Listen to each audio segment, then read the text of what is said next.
It's almost here. Titans training camp kicking off in just 2 days. Head coach Mike Vrabel will have his opening press conference on Tuesday, and then the team's first practice will be Wednesday. Camp will run all the way through the Titans' first preseason game against Atlanta August 13th, and the team has until August 31st to cut the roster down to 53. Joining us now, Titans insider Terry McCormick to talk all things Titans as we get ready for training camp this week. And Terry, we've seen a little bit of this new Titans team from OTAs as well as minicamp, but we know that this is a different team from last year. A lot of additions from Julio Jones to several new talented rookies. This is an exciting team going into training camp, but what's the storyline that sticks out to you the most as we head into this first week? Well, I think I'll go with the obvious here, and that's the addition of Julio Jones to the offense, an offense that already was prolific with Derrick Henry and Ryan Tannehill and A.J. Brown from a year ago. You add Julio Jones to that mix, and you wonder exactly how things are going to shake out, how the football is going to be distributed, what type of looks, what type of system they're going to run in terms of a lot more three wide, perhaps, maybe less of the two tight end sets. It's going to be interesting to see how it all shakes out in training camp and preseason as they get ready for that opener against the Cardinals. Is there anyone specifically that you look at on the offensive side of the ball, other than Julio Jones, that you're looking forward to seeing this week? Well, one of the guys that I want to see this week and take a look at is Dylan Radunz, the rookie right tackle. Want to see how quickly he gets up to speed, trying to make that jump not only from the 1AA FCS level at North Dakota State, but only playing one game last year due to COVID. So it's going to be interesting to see if he can quickly get up to speed. If not, there's some safety nets there with Ty Sambraio and Kendall Lamb, David Quisenberry, that they could plug into that right tackle spot. But I think they want to see Dylan Radunz win that job if he's up to it. Okay, Terry, so we've talked about offense a little bit. We've talked about the rookies. We got to address the elephant in the room, that defense. Titans defense last year among the worst in the NFL, ranking 24th in total defense.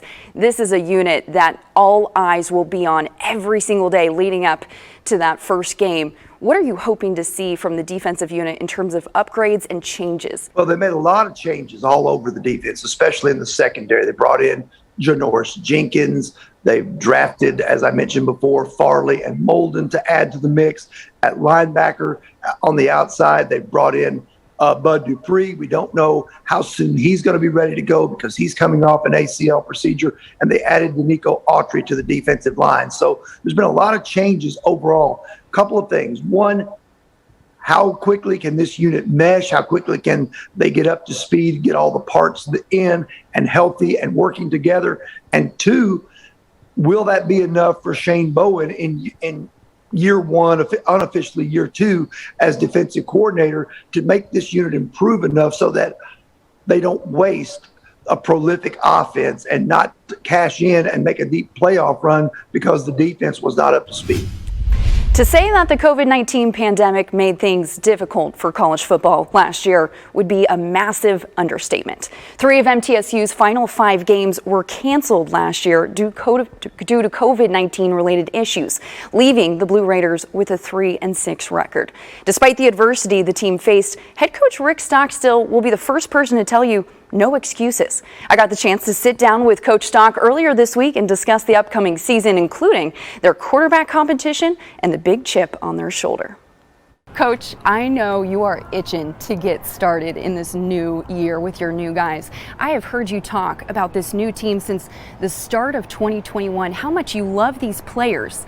But what is it about this group of individuals that makes them different from years past? I think we've got better leadership throughout the core of our team. We've got more leaders. We've got older guys because the NCAA afforded them an extra year. So we've got 10 guys that are on our team this year that shouldn't be on our team. So I'm excited about that. But I think we got a good edge about ourselves. We're hungry.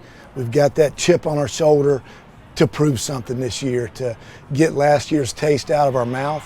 And I like our attitude. I like how hard we've worked, since we came back in January, and, the winter workouts, February and March, and then spring practice, and now this summer. And we're a week and a half, 2 weeks away from reporting. So I just like the closeness and the leadership of our team right now.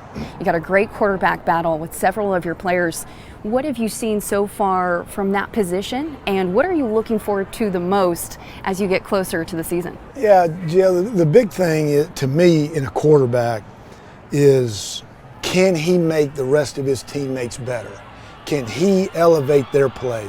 And I think that's critical at the quarterback position. Bailey Hockman, who just transferred here from North Carolina State, he got here in January.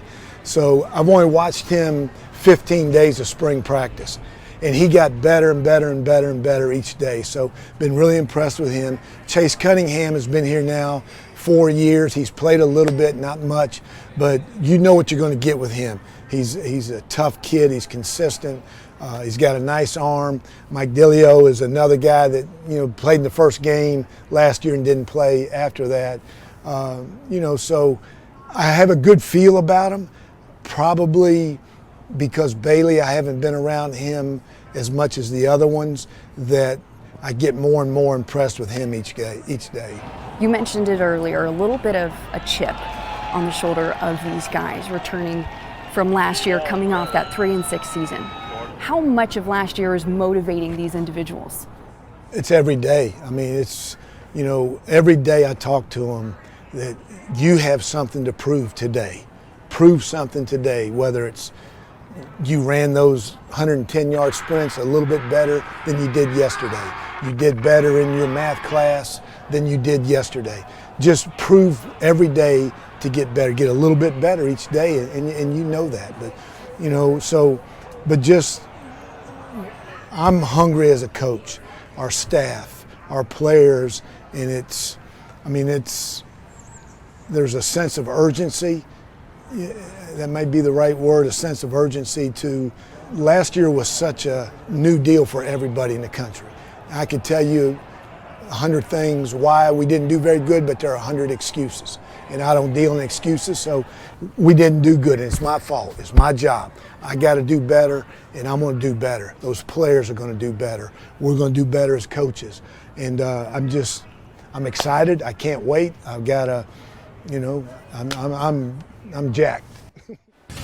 Coach is jacked, and so are we. Special thanks to Coach Stock for sitting down with us this past week. Now, quick look at the first 5 games for the Blue Raiders this year, kicking off the season at home September 4th against Monmouth, and then taking on Virginia Tech on the road September 11th.